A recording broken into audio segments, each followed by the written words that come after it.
تلوار کی دھار پر بھی گفتگو ہوگی تو توحید کی ہوگی، محمد الرسول اللہ کے سنت کی ہوگی صلی اللہ میں کیا سمجھا ہوا ہے؟ ہم کوئی جو ہے کیا کہتے ہیں قرآن خوانی کے چیئیں پڑھ پڑھ کے کھانے والے لوگ ہیں؟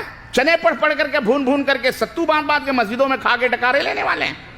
حاشا وکلہ، ہم وہ نسل نہیں ہے، وہ قوم نہیں ہے۔ ہم نے کھلایا ہے، کھانا کم سیکھا، کھلانا زیادہ سیکھا ہے الحمدللہ۔ ہم قرآن و سنت کے حاملین ہیں، ہمیں ڈراؤ مت، ہماری راہوں میں آؤ گے اللہ تمہیں ایسے ذلیل و رسوا کرے گا۔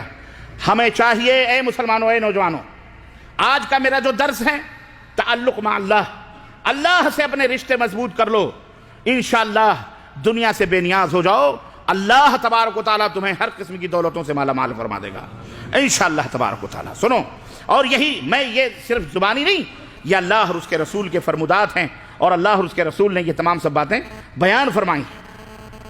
حضرت ابراہیم علیہ السلام کا تعلق اللہ سے کیسا تھا؟ اتنا گہرا کہ من جنیز حضرت جبریل کی بھی مدد نہ لی، کہا جاؤ جاؤ اپنے راستے جاؤ، حسبنا اللہ ونعم الوکیل، ہم نے اللہ پہ بھروسہ کیا ہے، اللہ ہی ہماری حفاظت کرنے والا ہے۔ منجنیق کھول دی گئی، اچھالی گئی، حضرت سیدنا ابراہیم کو آگ میں ڈالا گیا، عرش والا یہ نظارہ اپنی آنکھوں سے دیکھ رہا، چاند و سورج اپنے نظارے دیکھ رہے، شمس و قمر اپنے یہ تمام سب منظر دیکھ کے حیرت زدہ، عرش والے نے اپنی مخلوق آگ کو حکم دیا، یا نار کونی بردن و سلامن۔ راز و نیاز کی بات تھی، آگ سمجھے، مخلوق سمجھے یا اس کا خالق سمجھے، اللہ کا آرڈر تھا، ذرہ ذرہ رب کے حکم کا غلام ہے، ذرہ ذرہ رب کے اشاروں کا غلام ہے۔ ہم دو پیر کے جانور صرف اللہ کے اشاروں کے غلام نہ رہے، لیکن دنیا کی کائنات کی ہر چیز رب کے اشاروں کا غلام ہے۔ چنانچہ اللہ نے فرمایا قلنا، اللہ فرماتا ہے ہم نے کہا، قلنا ہم نے کہا، یا نار کونی بردا و سلاما علی ابراہیم، ٹھنڈی ہو جا، اور ٹھنڈی بھی کیسی؟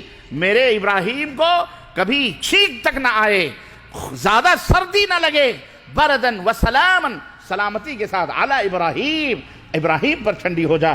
چنانچہ وہی آگ جو انگارے اگل رہی تھی ابراہیم کے لیے گلے گلزار بن گئی۔ ابراہیم دامن جھاڑتے ہوئے اس غار سے باہر نکل رہے ہیں، دنیا چشم حیرت سے دیکھ رہی ہے، لیکن کتنے بدنصیب تھے، کتنے شقی القلب تھے، کتنے بدبخت تھے، کتنے رب کے غضب کے وہ حاملین تھے، اور کس قدر اللہ نے ان کے دلوں پر مہر لگا دی تھی۔ یہ دلائل، یہ براہین قاطعہ اور چمکتے ہوئے دلائل، روشن براہین اور مضبوط اور پختہ ثبوت دیکھنے کے باوجود بھی اعوذ باللہ استغفر اللہ نے ان کی آنکھوں کے اوپر پردے ڈال دیے تھے کہ ان کے دلوں کے اوپر مہر لگا دی تھی کہ وہ یہ نہ کہہ سکے ابراہیم تو جس دین کی طرف دعوت دیتا ہے تیرا وہ دین سب سے سچا ہے، نہ بلکہ الٹا اور دشمن ہو گئے ابراہیم علیہ السلام۔ ایمان لایا تو کون؟ اپنا ایک چچیرا بھائی، کون؟ حضرت لوط علیہ السلام۔ بیوی بھی نہیں لائی ظالم، وہ بھی کھور پیچ اندر باہر کرتی تھی، ادھر سے ادھر سی آئی ڈی پنا کرتی تھی، منافقت کرتی تھی، گھر کی بیوی۔ اللہ نے اسے بھی ذلیل و رسوا کیا، بہرحال اللہ نے بچایا۔ تو عرض کرنے کا مطلب یہ ہے کہ اللہ سے ہمارا تعلق ہے مومنوں، ہمارے رشتے اللہ سے مضبوط ہونے چاہیے۔ اللہ سے جتنا رشتہ مضبوط ہوگا اللہ کی نصرت و مدد انشاءاللہ ویسے ہی آئے گی انشاءاللہ۔ یاد رکھو یہ بات۔ حضرت صحیح مسلم کے اندر بریدہ بن الحصیب رضی اللہ تعالیٰ عنہ کہتے ہیں کہ کانا رسول اللہ صلی اللہ علیہ وسلم اذا امر امیرا على جیش او سریت اوصاہ فی خاصته بتقوی اللہ ومن معه من المسلمین۔ اللہ کے نبی جب کوئی لشکر بھیجتے تھے یا کوئی مجموعہ بھیجتے تھے فوجیوں کا کہیں گشتی کے لیے، دیکھنے کے لیے، سکوٹ بارڈروں پر، سرحدوں پر، یا مدینے کے ارد گرد یا دوسرے ملکوں کی سرحدوں پر جب بھیجتے تھے تو اس کا جو امیر ہوتا تھا اسے وصیت کرتے تھے، امیر بناتے اور اس کو وصیت کرتے، نصیحت کرتے، کس بات کی؟ بتقوی اللہ، اللہ سے تقوی اختیار کرنا۔ لڑنے جا رہے ہو اس کا یہ مطلب نہیں ہے کہ اللہ کے راستے میں جو چاہو کاٹو پیٹو مارو کاٹنا، اللہ کا تقوی اختیار کرنا، اللہ سے ڈرتے رہنا، اور جو مسلمان تھے ان کے لیے خیر کی نصیحت کرتے تھے کہ جو تمہارے ساتھ فوجی ہیں ان کے ساتھ خیر کرنا، بھلائی کرنا ان کے ساتھ۔ اغدو بسم اللہ اور جب غزوہ شروع کرنا، لڑائی شروع کرنا، تو سب سے پہلے اللہ کی دعوت دینا. سب سے پہلے کس کی طرف دعوت دینا؟ اللہ کی طرف دعوت دینا. اللہ کی طرف دعوت دینا. کس کی طرف دعوت دینا؟ دعوت کا. جہاد میں بھی جانا، کہیں بھی جاؤ، آغاز کہاں سے ہوگا؟ بسم اللہ، اللہ سے. اللہ کی طرف لوگوں کو دعوت دو. اگر وہ مسلمان ہو جائیں تو ان کے راستے کو چھوڑ دو، اور اگر انکار کریں، اگر وہ انکار کریں تو ان سے کہنا کہ ٹیکس دو. اگر وہ ٹیکس نہ دیں،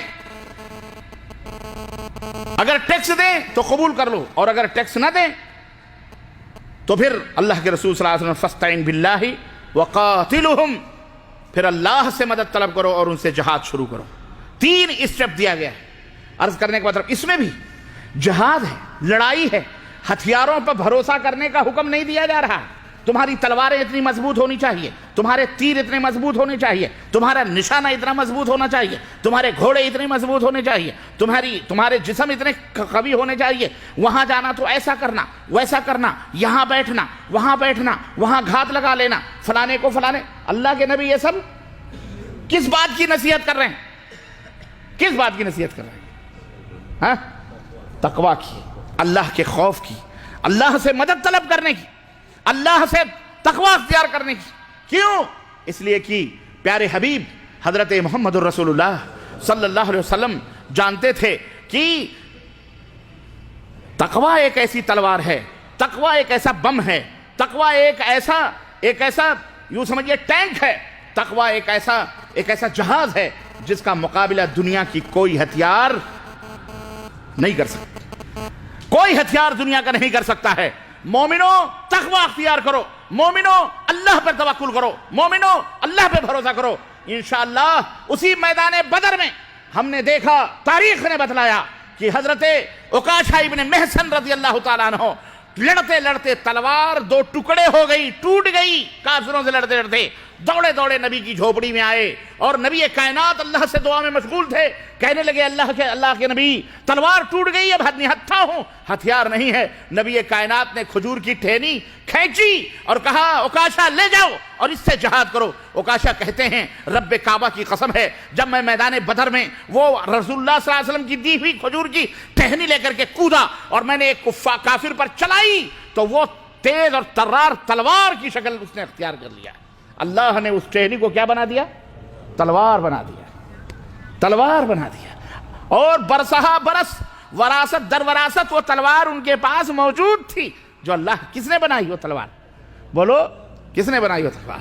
اللہ نے بنائی. ابابیل نے پیروں میں چھوٹی چھوٹی کنکریاں لی تھیں، لیکن وہ کنکریاں ابرہہ کے جن ہاتھیوں اور جن آدمیوں پہ پڑتی تھی، نیچے سے سوراخ بناتے ہوئے گول دائرے جیسے وہ کیا کہتے ہیں ایٹے کون سا ہے نا وہ پین ٹوٹو چلتا ہے جو رائفل سے نکلتا ہے تو راؤنڈ لے کے چلتا ہے، پورا کھوکھلا کر کے نیچے تک دھسا دیتا تھا.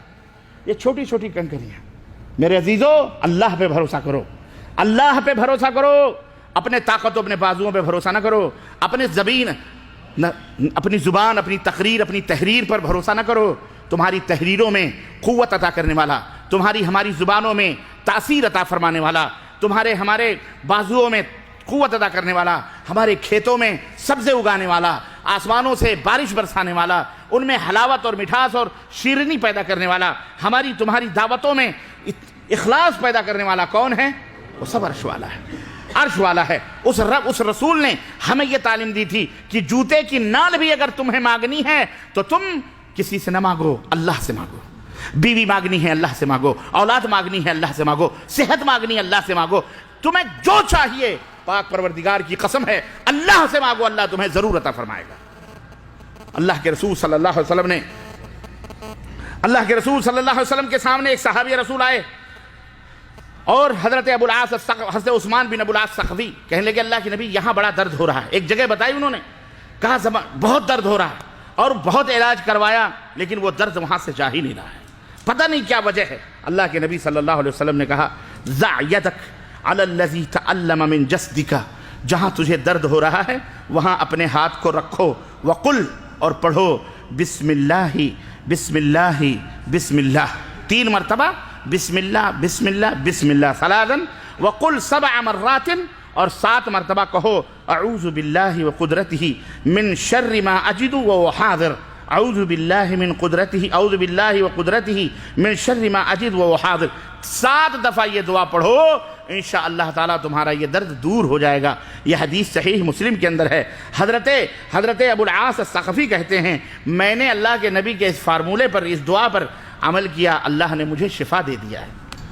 یہ اللہ کے کلام میں وہ برکت ہے، اللہ کے کلام میں۔ آپ کو میں بتاؤں کہنے کی بات نہیں، اللہ کا گھر ہے، لیکن بطور نمونہ اگر ابو جہل ابو لہب کا نام آئے تو موجودہ دور کے کفار کا بھی نام آئے تو یہ کوئی بری بات تو نہیں ہے نا۔ ابھی میرے پاس کسی نے واٹس ایپ کے اوپر ایک میسج بھیجا تھا جس میں اس نے لکھا تھا کہ ہندوستان کا ایک بہت بڑا کوئی وہ ہے ہیرو ہے، اس نے جو ہے اس نے بہت علاج کروایا، سپر اسٹار ہندوستان کا امیتابھ بچن، کہا کہ اس نے بہت علاج کروایا، اس کو سکون ہی نہیں مل رہا ہے۔ ابھی اس پہ ہے واٹس ایپ کے اوپر، ہمارے اخوان جانتے ہوں گے، مجھے کسی نے بھیجا تھا تو اس کو میں نے سنا، اس کو کسی نے مشورہ دیا کہ سر آپ قرآن پڑھو۔ اللہ اکبر! کہا قرآن پڑھو، قرآن یہ کہا قرآن پڑھو، اس قرآن کے اندر سے تمہیں شانتی ملے گی۔ اس کا بیان ہے کہ جب سے میں نے قرآن پڑھنا شروع کیا ہے تب سے مجھے من کی اتنی شانتی ملی ہے، میرے ساری بیماریاں دور ہو گئیں۔ اے مسلمانوں، وہ نسخہ اللہ نے تمہیں عطا کیا ہے، اور تم کہتے نا، علامہ اقبال نے کہا تھا وہ معزز تھے زمانے میں مسلمان ہو کر، اور ہم خوار ہوئے تارک قرآن ہو کر۔ قرآن میتوں پہ پڑھ دو، میتوں پہ پڑھو، مردوں پر۔ ملا کہتا مردوں پہ پڑھو، مردوں پہ پڑھو۔ شرم نہیں آتی بے غیرت کو اس کو؟ ابے یہ مردوں پہ پڑھنے کے لیے اس کے نمبر نکالتا ہے۔ کیا نکالتا ہے؟ 786 نمبر، سورہ فاتحہ کا نمبر، سورہ ملک کا نمبر، سورہ جن کا نمبر، سورہ نبا کا نمبر، سورہ بقرہ کا نمبر لگا کر کے تعویذیں بناتا ہے، پھاڑ کے۔ یہ تعویذ لو سردی کی، یہ زکام کی، یہ پیٹ کے درد کی، یہ آنکھ کے درد کی۔ اعوذ باللہ، استغفر اللہ۔ ہمارے ہاں تو ایسے حکماء پیدا ہوئے ہیں، حکیم پیدا ہوئے ہیں، درد زہ کی بھی تعویذ دیتے ہیں۔ بچہ آدھا نکل رہا ہے، آدھا اٹکا ہوا ہے، یہ تعویذ یہاں باندھ لو، پورا نکل آئے گا۔ اور اگر نکلنے کے بعد اگر تم نے فوراً نہیں نکالا تو آتے پاتے سب نکل آئیں گے۔ یہ کون سی حکیم الامت کی پوڑیا ہے بھیا، اللہ ہی خیر کرے۔ یہ مسلمان ہیں جنہیں دیکھ کے شرمائے یہود، فخر کرتے ہیں یہ لوگ اس پر۔ اس قرآن کو شعبدہ بازیوں کے لیے یوز کیا جا رہا ہے۔ یہ قرآن اسی لیے آیا تھا کہ کمر پہ باندھا جائے، یہ قرآن اس لیے آیا تھا کہ اس کی تعویذ بناؤ، لٹکاؤ ناف کے نیچے تک۔ اب آگے تو حکیم صاحب بتا نہیں سکتے، نام تو لے نہیں سکتے، شرم تو کچھ تو ہونی چاہیے، نہیں تو دنیا کہے گی کہ کعبے کس منہ سے جاؤ گے غالب، شرم تم کو مگر نہیں آتی۔ اس لیے کہا ناف کے نیچے تک لٹکائے، درد ختم ہو جائے، قرآنی علاج ہے۔ اعوذ باللہ، استغفر اللہ، استغفر اللہ۔ اور اس پر، اس جلتے پر، اس برتے پر تتا پانی، اس پر یہ ناز ہے کہ یہ میں کدا ہمارا ہے۔ سلیقہ جن کو نہیں جامے میں اٹھانے کا، سلیقہ جن کو نہیں جامے میں اٹھانے کا، انہیں یہ ناز ہے یہ میں کدا ہمارا ہے، انہیں یہ ناز ہے یہ میں کدا۔